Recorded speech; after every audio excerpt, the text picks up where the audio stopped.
Capítulo 42. En el carruaje que los llevaba de vuelta a Blackrose Manor, Madeleine observaba a Nicholas con disimulo. Él parecía inmerso en sus pensamientos mientras contemplaba el paisaje a través del cristal, pero de tanto en tanto la miraba y sonreía. Una sonrisa auténtica, de esas que calientan de los pies a la coronilla. Y ella correspondía a su gesto. De hecho, tenía que hacer verdaderos esfuerzos para no echarse a sus brazos y besarle hasta morir. El modo en que la había defendido ante el reverendo, sin saber siquiera de qué la estaba defendiendo, le había tocado algún punto entre el pecho y el alma que todavía no había logrado apagarse. Luego lo había visto charlar brevemente con Burke, y como el semblante del arrendatario había mutado de la satisfacción al estupor, y supo que había puesto a aquel hombre en su sitio. «Nicholas», comenzó a decir, sabiendo que le debía algunas explicaciones.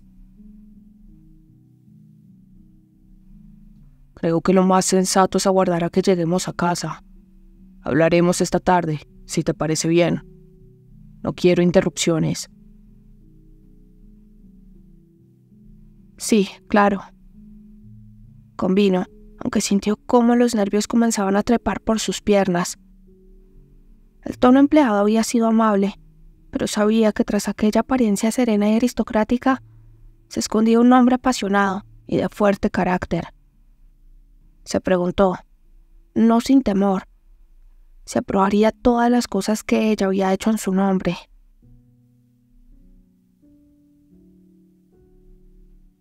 Sir Lawrence acudió a la hora convenida y tomó asiento a la mesa junto a Elliot. Era un hombre elegante y de modales exquisitos, y Nicholas pensó que en esos años habría sido un buen ejemplo para los muchachos. Su presencia sin duda lo era, porque el almuerzo transcurrió de forma distendida y casi cordial por primera vez desde su llegada. Hasta Madeleine parecía mucho más relajada. «Jake me dice que usted estuvo en la guerra, Lord Sedgwick», le comentó entonces Elliot. Parecía entusiasmado con la idea. Nicholas se embaró, miró a los dos niños, luego a Madeleine y por último a Sir Lawrence. «Sí, es cierto». «¿Contra Napoleón?», preguntó el anciano, interesado. «Así es, en Portugal y España, aunque no me agrada especialmente hablar sobre ese tema». «Lo comprendo. Una guerra nunca es un buen tema de conversación», apuntó el caballero. «Lo siento, señor. Yo no sabía...» se disculpó Elliot. «No es culpa tuya», se apresuró Nicholas en contestar, viendo la desazón del chiquillo. Luego se dirigió a Sir Lawrence. «Intuyo que usted cuenta con experiencia». «Para mi desgracia, aunque hace ya muchos años de ello». Ambos hombres se miraron, reconociéndose como iguales, comprendiendo sin palabras que habían compartido las mismas miserias. «La guerra no es divertida», dijo Nicholas dirigiéndose a los muchachos. «Lo parece cuando estás en casa y piensas en todo lo que podrías hacer. Te imaginas matando a cientos de enemigos y convirtiéndote en un héroe del que hablarán todos los libros». Los niños le prestaban toda su atención, con los ojos muy abiertos. No se atrevió a mirar a Madeleine, sentada a su derecha. «Pero la guerra es sucia y fría. Pasas hambre y miedo, y cuando vuelves no eres un héroe», continuó. «Usted volvió», señaló Elliot. «Pero allí dejé a uno de mis mejores amigos». ¿Se quedó allí? Quiere decir que murió Elliot, apuntó Sir Lawrence. Oh, lo siento. Yo también, balbuceó Jake. ¿Cómo se llamaba?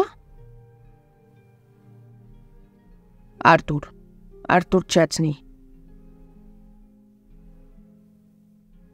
Jake cogió su copa y le hizo una seña a su hermano para que le imitara.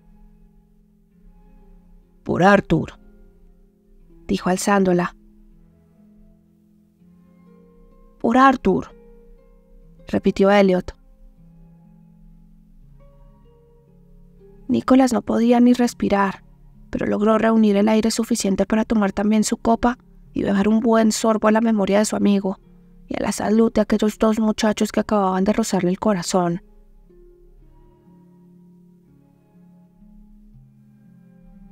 Después de comer, Sir Lawrence se despidió y estrechó la mano de Nicholas envolviéndola con las suyas, como si con ellas trenzara un puente entre ambos. Los chicos subieron al piso de arriba, y Madeleine y Nicholas se reunieron en la biblioteca, su estancia favorita. Háblame de esas mujeres, comenzó él. No son ningunas descarriadas, se defendió. No he dicho tal cosa, pero me intriga saber por qué el reverendo las ve de ese modo. Hay varias viviendo en Falmouth, sin sus maridos. Continúa. Mujeres abandonadas, viudas sin recursos o maltratadas a las que yo he dado cobijo. Construí una casa hace años, con varias habitaciones, y viven en ella. ¿Cuántas? Ahora mismo hay 17. ¿Mantienes a 17 mujeres? Oh, no, solo les proporciono la vivienda. Ellas trabajan, la mayoría en las fábricas. ¿Esos edificios que hay en la entrada del pueblo? Sí. ¿Quién es el dueño? ¿Constable? Yo. Nicholas alzó las cejas, asombrado con la respuesta. Allí envasamos la sidra, la mermelada, la mantequilla.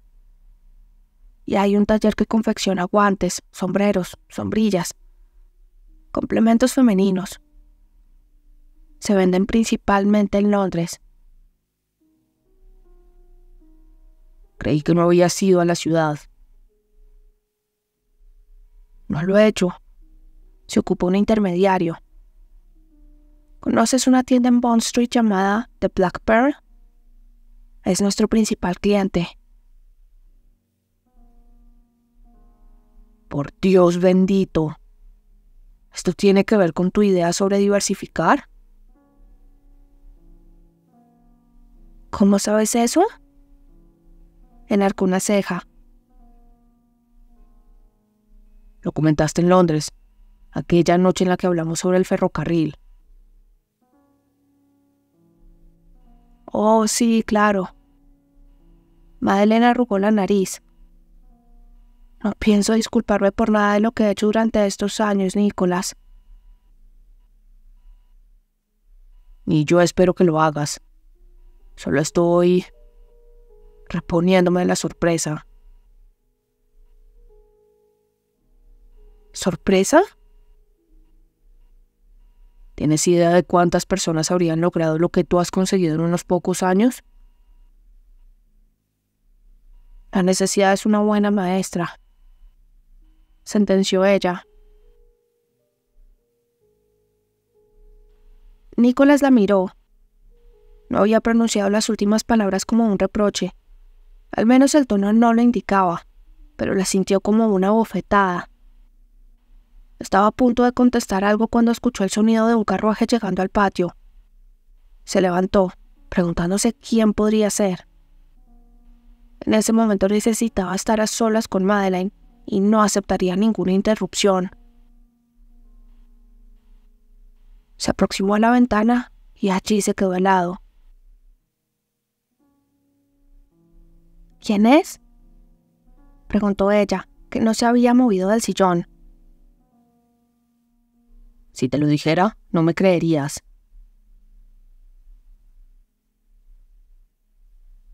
A Beatrice Hancock le costó convencer a su marido de que debían acudir a Black Rose Manor de inmediato. Habían recibido una nota de Nicholas, que llegó el mismo día en el que debía haberse presentado en Essex, en la que les anunciaba su intención de pasar unos días en la propiedad de Herefordshire. Era evidente que iba a visitar a Madeleine. Howard trató de convencerla de que aquel no era asunto de ellos y de que su hermano era capaz de cuidarse sin ayuda de nadie. Pero Beatrice perseveró hasta que logró que accediera. Insistió en que Nicholas podía necesitarle cerca. A fin de cuentas, eran su familia. Beatrice no sabía qué había ocurrido entre ellos. Madeleine se había marchado sin despedirse, lo que ni siquiera le extrañó. La idea de que aquella mujer no pertenecía a aquel lugar se reafirmaba. Por más preciosos que fueran los vestidos que lucía, no podía cubrir el tipo de persona que era. A saber con qué malas artes había traído a Nicholas hasta su guarida, pues así era como ella imaginaba aquel agujero en medio de la nada. La guarida en cuestión no parecía en nada la imagen que Beatrice había hecho de ella. Era una coqueta y pequeña mansión rodeada de feraces campos, cerca de un pueblecito encantador. Todo a su alrededor hablaba de prosperidad y buen gusto, lo que no hizo sino aumentar las sospechas de Beatrice. Era imposible que aquella mujer hubiera logrado todo eso con la renta que Nicholas le había asignado. El hombre que salió a recibirles, sin embargo, no expresaba siquiera un atisbo de agradecimiento por verles allí. De hecho, su gesto contrariado expresaba justo lo opuesto. ¿Qué hacen aquí?, les preguntó sin saludarles siquiera. ¿Están todos bien? Lady Claire. Todos están bien, hermano. Howard le palmeó el hombro. Solo hemos venido a hacerte una visita. ¿Una visita? Nicholas miró a Beatrice. ¿Aquí? Estábamos preocupados, señaló ella. ¿Preocupados?, inquirió con sorna. ¿Por mí o por ustedes? Beatrice se mordió el labio nerviosa. Howard los miró a ambos, sin comprender muy bien a qué se refería su hermano. ¿No nos vas a invitar a entrar? Esta no es mi casa, Howard. ¿Pero qué estás diciendo?, preguntó Beatrice, molesta. Esta propiedad nunca ha dejado de pertenecer a la familia. Estamos cansados del viaje, Nicholas. Señaló y dio un par de pasos en dirección a la puerta. ¿No podemos hablar más tarde? Beatrice. La llamó Howard. Nicholas no se había movido del sitio y su postura denotaba una irritación creciente. Ella se dio la vuelta y se enfrentó a su marido. Estoy agotada. Necesito un baño y una buena cama. Espero que en este lugar tan alejado de la civilización se pueda encontrar ambas cosas. No estamos tan lejos, Beatrice. Una voz femenina que conocía muy bien sonó a su espalda. Al darse la vuelta vio a Madeleine de pie en el umbral. Serena, elegante, más dueña de sí misma que nunca. Lamentamos habernos presentado sin avisar, Madeleine, señaló Howard incómodo. Ha sido uno de esos impulsos que a veces cuesta explicarse. Me alegro de volver a verte, por cierto. No tuvimos la oportunidad de despedirnos. tengo entendido que Falmouth cuenta con una excelente posada, señaló Nicholas, impertérrito. Beatrice miró a su cuñado, incapaz de creer que los estuviera enviando a una taberna pueblerina, a buen seguro con las camas llenas de chinches. Estuvo a punto de replicar cuando sintió la mano de Howard cerrarse alrededor de su brazo. Por supuesto, hermano, dijo Howard. Nos alojaremos allí encantados. Mi casa no es muy grande. Madeleine bajó un par de peldaños. Pero son bienvenidos si desean quedarse aquí. No tienes por qué, señaló Nicholas, sin apartar la vista de Howard, que comenzaba a lamentar de veras que su mujer lo hubiera enredado en aquel sinsentido. Eres muy amable, Madeleine, aceptó Howard. No queremos ser una molestia. Un poco tarde para eso, insistió Nicholas. Pediré que suban su equipaje y que les preparen un baño caliente. Madeleine se dio la vuelta para volver a entrar en la casa. La cena se sirve a las 7. Beatrice había esperado hacer una entrada triunfal, pero allí, en medio del patio, se sintió ridícula y totalmente fuera de lugar. No se atrevió a volver a mirar a Nicholas, ni tampoco a Howard. Temía lo que pudiera ver en sus ojos.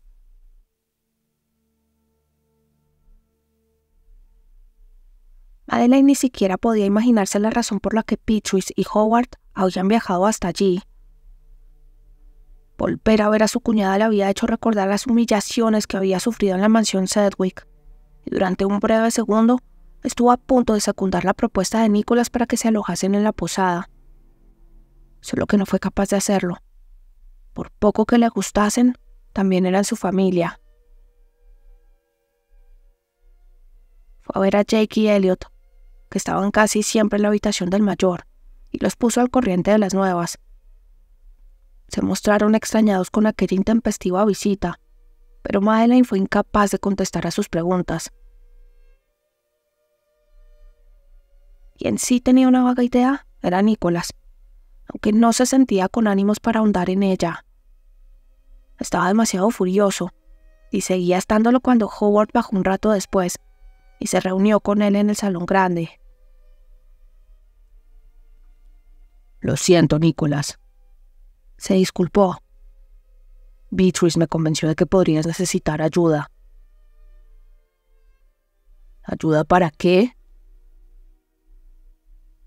No lo sé. Howard alzó los hombros y los volvió a bajar. Te juro que a veces no entiendo a las mujeres. Por lo menos a la mía. Nicholas hizo una mueca, pero no dijo nada. Howard miró alrededor y contempló la decoración de la estancia. Tenía entendido que esta propiedad estaba casi en la ruina. Lo estaba cuando se la entregué a Madeleine. ¿Y qué ha ocurrido desde entonces? Muchas cosas al parecer. ¿Te apetece dar un paseo? ¿No esperamos a Beatrice? Howard miró hacia la puerta, como si esperase ver a su mujer materializándose bajo el umbral. Prefiero que salgamos solos. ¿Te importa? No, claro que no.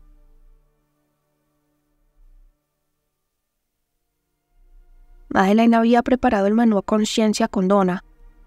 Deseaba impresionar a sus invitados, aunque sabía que era un gesto pueril.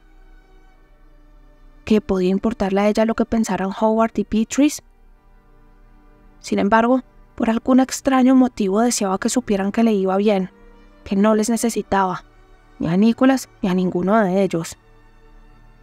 Jake y Elliot pidieron permiso para cenar en sus habitaciones, y ella, que no estaba muy segura de cómo iría la velada, se mostró conforme. Temía que Beatrice pudiera hacer algún comentario que les hiriera. A las 7 en punto entró en el comedor y se sorprendió al verlas ya allí, aguardándola. Tuvo un breve instante de duda, como si el papel de anfitriona no le perteneciera, como si fuese en realidad una impostora, pero se recuperó enseguida y ocupó su lugar en la mesa. Había elegido para la ocasión otro de los vestidos de Eve Foster, uno confeccionado en un tejido drapeado que combinaba el dorado y el verde. Nicholas me ha llevado a conocer un poco la propiedad, dijo Howard una vez que se hubieron sentado los cuatro. Debo decirte que estoy impresionado. Han sido duros años de trabajo, apuntó ella, que consideró aquel comentario condescendiente y hasta paternalista. Beatrice y yo tenemos una propiedad en Sussex, continuó Howard. Es bastante mayor que esta, pero sus rentas son modestas. ¿Crees que también sería posible cultivar fresas? Madeleine lo miró. Parecía realmente interesado en la respuesta, como si de verdad admirara el trabajo que ella había realizado allí. Quizá le había juzgado mal. Las fresas son un cultivo exigente y que requiere de unas condiciones específicas, contestó. En primer lugar, precisa de invernaderos. Nuestro clima es demasiado frío y son unas plantas delicadas. No tendría problema en construir algunos y probar. Mañana, si quieres, puedo llevarte a verlas, si Nicholas no lo ha hecho ya. Solo los hemos visto desde el camino. ¿Lo que hay en los campos más al sur es lúpulo? Sí, en efecto. Nosotros plantamos trébol o alfalfa para oxigenar la tierra, y además son un excelente forraje. Más al norte también hay campos de tréboles, pero el lúpulo es más rentable y aporta los mismos ingredientes a la tierra. Los fabricantes de cerveza pagan un buen precio por las flores, y los boticarios para elaborar infusiones contra el insomnio o los problemas digestivos. Howard asintió y parecía dispuesto a hacer otra pregunta cuando entraron los lacayos con el primer plato y con la bebida. Madeleine se sorprendió al comprobar que llevaban varias botellas de sidra. Ella no había dado orden de servirla, pero solo le bastó intercambiar una mirada con Nicholas para saber de quién había sido la idea. Miró a Beatrice, quien sentada junto a Howard aún no había pronunciado palabra. En Londres había lavado su sabor. «Oh, magnífica lección para la cena, Nicholas», dijo su cuñada, dando por sentado que había sido él el encargado de elegir la bebida. Me alegra que te guste, repuso él con media sonrisa. Beatrice dio un largo sorbo y miró a Nicholas. ¿La trajiste contigo? En realidad no, contestó Nicholas, echándose hacia atrás en el asiento. Solo he tenido que bajar a la bodega. Oh. Beatrice miró por primera vez a Madeleine a los ojos. Veo que las cosas le van francamente bien si puede permitirse un producto como este. En realidad, puedo permitirme toda la que quiera, respondió ella, molesta con el tono burlón de su cuñada. La fabrico yo. Beatrice alzó las cejas, como si no hubiera comprendido sus palabras, y luego miró a Howard, que contemplaba absorto el contenido de la copa. Estás bromeando, Madeleine, musitó Howard. No te he llevado a la sidrería porque yo mismo aún no he tenido la oportunidad de visitarla, intervino Nicholas. Pero te puedo garantizar que es cierto. Pero, ¿por qué no dijiste nada?, preguntó Howard. La servimos una noche en la mansión Sedgwick. Lo sé. No creí que fuese una información que les pudiera interesar, contestó Madeleine con la espalda bien erguida. La mirada de Beatrice fue de uno a otro, sin saber muy bien cómo reaccionar a aquella información. En ese momento, por fortuna, servían ya el segundo plato, un delicioso pollo asado con ciruelas y pequeñas patatas de guarnición. «Está exquisito», anunció Howard tras el primer bocado. «¿Recuerdas aquellos edificios que hemos visto tras los establos?», preguntó Nicholas a su hermano. «Allí crían las gallinas más grandes que he visto nunca». «Oh, por favor». Beatrice soltó el tenedor ruidosamente sobre el plato. Ya había tenido suficiente.